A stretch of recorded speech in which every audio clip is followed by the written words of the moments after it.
Hello dear friends, today we are going to do another chapter's summary from the book Learn Well Communicative English for class 8th. The chapter is 6.1 Global Warming, detailed summary in Hindi. तो इस chapter में मैंने English का आपका text भी लिया हुआ है ओरिजिनल, जिससे कि आप आसानी से समझ सकें कि कहाँ पर टेक्स्ट में मैं किस बारे में बात कर रही हूँ। ठीक है, तो सबसे पहली जो लाइंस ली गई हैं उसमें पहले ये बता रहा है राइटर, कुछ लोग ठंडे क्षेत्रों में अपने बगीचों को ग्रीन हाउस में उगाते हैं। ग्रीन हाउस मुख्य रूप से कांच से बना हुआ एक भवन है। कांच की ये विशेषता है कि ये सूरज की गर्मी को अंदर आने देता है, लेकिन अंदर फंसी हुई गर्मी को बाहर नहीं जाने देता।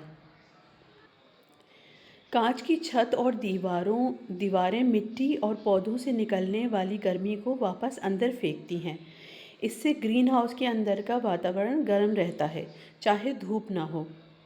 ठंडे देशों में कई लोग ग्रीन हाउस का उपयोग पौधों की वृद्धि को तेज़ करने के लिए करते हैं।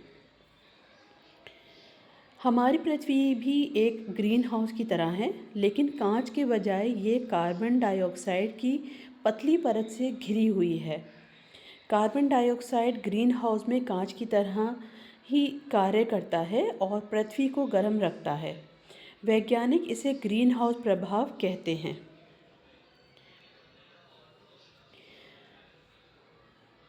हवा में कार्बन डाइऑक्साइड की मात्रा केवल 0.03% होती है, लेकिन ये सभी जीवन के लिए बहुत महत्वपूर्ण है।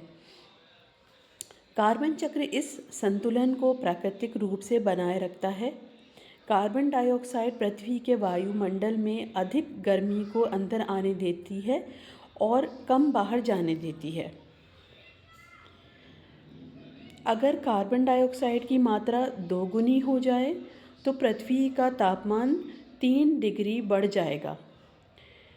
ध्रुवीय बर्फ की चादरें पिघल जाएंगी और समुद्र का स्तर बढ़ जाएगा, जिससे द्वीप जलमग्न हो जाएंगे।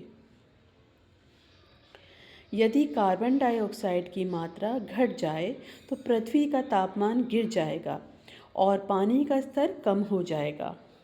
सांस लेना और जलाना कार्बन डाइऑक्साइड के मुख्य स्रोत हैं। इंसान 4% कार्बन डाइऑक्साइड वाली हवा बाहर निकालते हैं।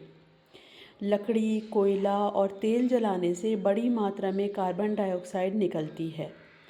पौधे प्रकाश संचरण के माध्यम से कार्बन डाइऑक्साइड को हटाते हैं, लेकिन वनों की कटाई ने कार्बन डाइऑक्साइड को हटाने वाले पौधों की संख्या को कम कर दिया है। ईंधन का अनियंत्रित जलाना ग्रीन हाउस प्रभाव को और ख़राब करता है। पृथ्वी का तापमान बढ़ रहा है, जिससे सभी जीवन संकट में हैं। संतुलन को बहाल करने के लिए तुरंत कदम उठाना ज़रूरी है, अन्यथा हमें विलुप्त होने के लिए तैयार रहना होगा। पाठ से मिलने वाली सीख: पर्यावरण संतुलन बनाए रखें। कार्बन डाइऑक्साइड का स्तर बढ़ने से पृथ्वी का तापमान बढ़ता है, जिससे जलवायु परिवर्तन होता है। पेड़ पौधों का संरक्षण करें, अधिक वृक्षारोपण करें और वनों की कटाई रोकें ताकि कार्बन डाइऑक्साइड नियंत्रित रहे। प्राकृतिक संसाधनों का सावधानीपूर्वक उपयोग करें। कोयला, लकड़ी और तेल का कम उपयोग करें और वैकल्पिक ऊर्जा स्रोत अपनाएं। प्रदूषण कम करें। गाड़ियों और कारखानों से होने वाले प्रदूषण को नियंत्रित करें और सार्वजनिक परिवहन को बढ़ावा दें। ग्लोबल वार्मिंग से बचाव ज़रूरी है। बढ़ता तापमान समुद्र का जलस्तर बढ़ा सकता है और जल संकट पैदा कर सकता है। निष्कर्ष: पर्यावरण की रक्षा के लिए हमें जागरूक होना होगा, अधिक पेड़ लगाने होंगे और प्रदूषण कम करना होगा। अगर अभी कदम नहीं उठाए तो पृथ्वी का भविष्य खतरे में पड़ सकता है।